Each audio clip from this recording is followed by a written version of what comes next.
Anime Afterthought ReZero Season 2 Episode 23, Love Me Down to My Blood and Guts. This is without a doubt one of the best episodes of ReZero ever. Like, I'm still shaking from how badass everything was. I mean, yes, I expected the Elsa versus Garfield fight to be amazing, but to be at this quality, this level, then on top of it, you're gonna add Puck and Ram versus Roswell, but then on top of that, you add mysteries and hooks galore. Like, oh my god, I'm just like I said, today's episode was fucking amazing. So first and foremost, let's talk about that fight. I loved it. This is peak art and animation here. The fight was fluid and dynamic, a nice back and forth. Not to mention, we get an origin story of the Bow Hunter, right? Not only do we find out that she is in fact a fucking vampire, which, I mean, hindsight's 2020, this is a fantasy world, but what?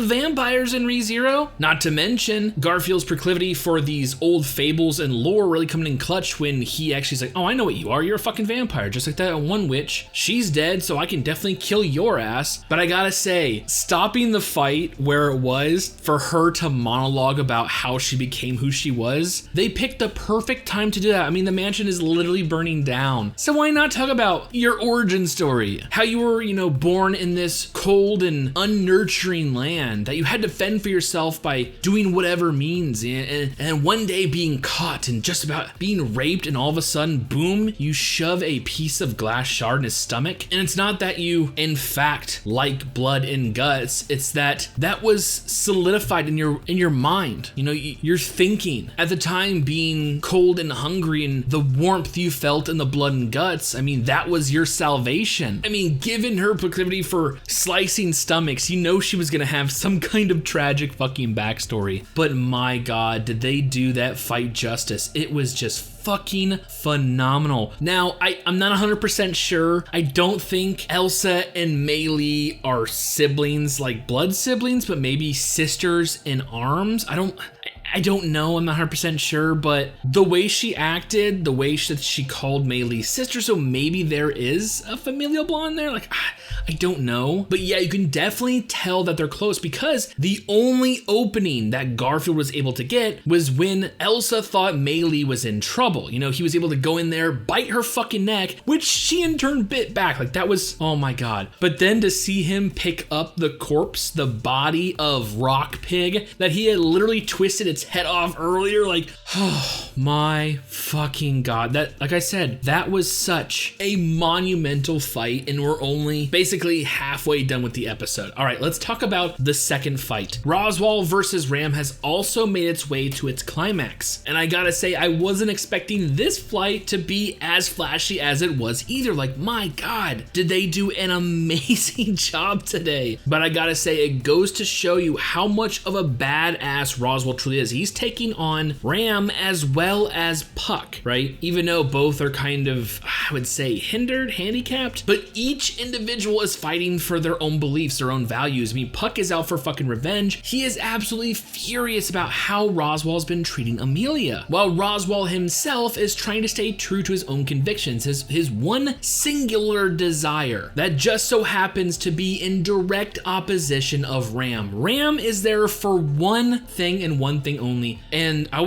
gonna go as far as to say the thing that stuck out the most was the look on Roswell's face, that he was so preoccupied with his own way of thought, his own way of thinking, his own prejudice, his own past, his own regrets, his own mistakes, his own little world, that the utter shock and dismay, the pure disbelief in witnessing Ram proclaim it wasn't revenge that was fueling her. She actually loves Roswell, and like I said, the look on his face. This is a look and actions of pure denial. He just goes on a fucking rampage. Are you fucking with me? Don't you dare fucking lie. I've known since the very beginning you fucking hated me. What would your brethren think? Don't you want to take revenge? Isn't that doing a disservice to them? And when she says, I choose my own feelings over those of the dead, yes, it might be a disservice, but I can't help it. I love you. Like, oh my god. And then it just picks up from there to get to that final sequence sequence where Puck is playing decoy, Ram goes in for this final attack, but it isn't Roswell she's aiming for. No, it's his fucking gospel, his symbol of his obsession on the path, all right? As he envisions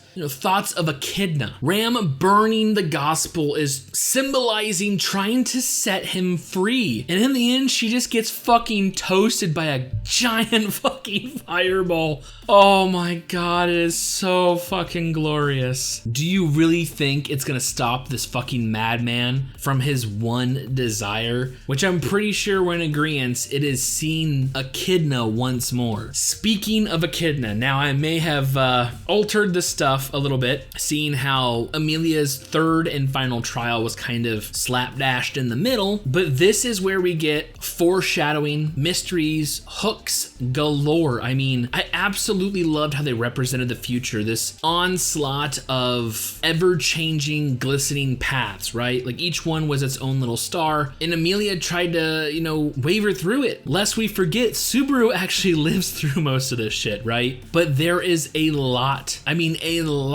of shit going on just in the speech alone. We see tons of references, tons of voices I've never heard, not to mention the vision of what I believe looks like a blood-splattered mansion burnt down. I mean, we're actually going through that right now. And Amelia obsessed with hatred of someone ever since she met them. Ooh, I mean, Subaru is the newest character, but to go from love to hate, something really big had to happen. I don't know if it's him though, because quite literally in the next scene, these two shadowy figures, which I believe is a manifestation of the possibility of a good future, right? All that stuff was hatred and sadness and melancholy, right? But this, I mean, remember, with the good comes the bad. This is, reaching out towards Subaru, and this is Rem. I mean, but to go through that to get to the witch's tea party and to not find Echidna, she is so frazzled about the last two trials. She is refusing to show. These are her fucking tests, right? Like, why? Why is she so emotionally invested into Amelia? The disgust, the hatred, the sadness. Those tears last episode were not crocodile. At least to me, they weren't. But you can tell that she's so emotionally affected that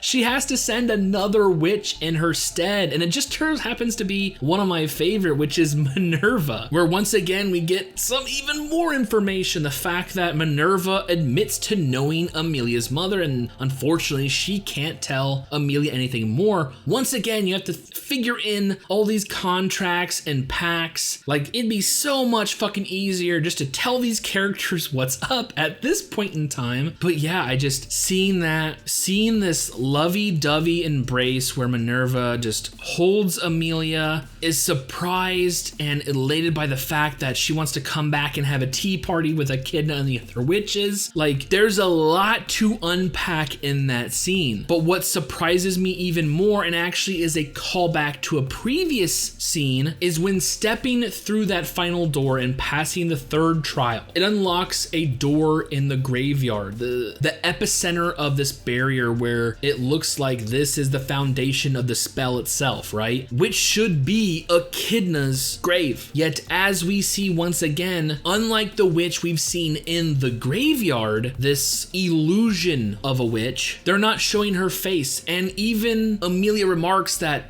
this should be Echidna's grave, but who the fuck is this? Let's harken back to when ReZero was telling us about the history of the sanctuary, remember? In that flashback, we never saw Echidna's face. So what could possibly be going on between this Echidna, the one that Amelia doesn't recognize, and the one we see in this illusionary world? Which one is the real witch? I mean, this looks like Echidna's body, but the way that they're avoiding showing the face, in particular the eyes, leads me to believe that maybe something is amiss. It leads me to wonder if there is a quote-unquote real Echidna. Is the woman we've been talking to in the graveyard not the real Echidna? Is this body a completely substitute? Like, I don't fucking know. I mean, it's a little discerning too, the way that Amelia is so nonchalant about smashing this fucking grave, this coffin, to dispel the sanctuary's barrier, and then as she's looking upon this body that, albeit is foreign to her, she remarks, let me go ahead and inform everybody that I passed. Like, I I don't know how to take this other body, this other Echidna. I don't know what the fuck is going on. But then to go outside and to be in the fucking blizzard. It's not a blizzard, it's the blizzard. Remember, we've been here before. This is the harbinger of the mobbies known as the Great Rabbit, which once again informs me that we are watching different spots along the timeline. That while physically we're viewing Amelia finish her trial in the middle of the episode and witnessing, the Roswell fight at the end, chronologically, judging by this, the fight is already over. Maybe Roswell has succeeded in summoning, this giant weather phenomenon, which will in turn summon the Great Rabbit.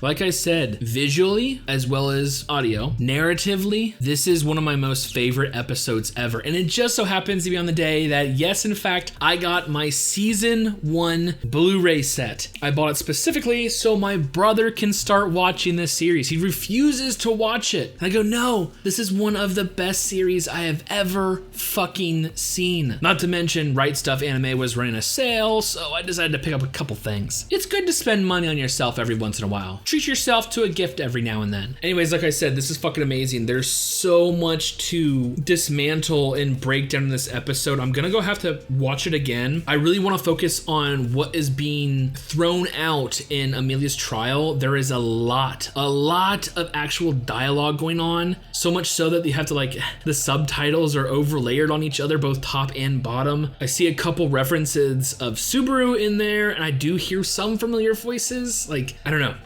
Like I said, there's just so much going on today's episode. It is fucking ridiculous. It really is. But I want to know, what did you guys think about today's episode? Did you like it? Did you love it?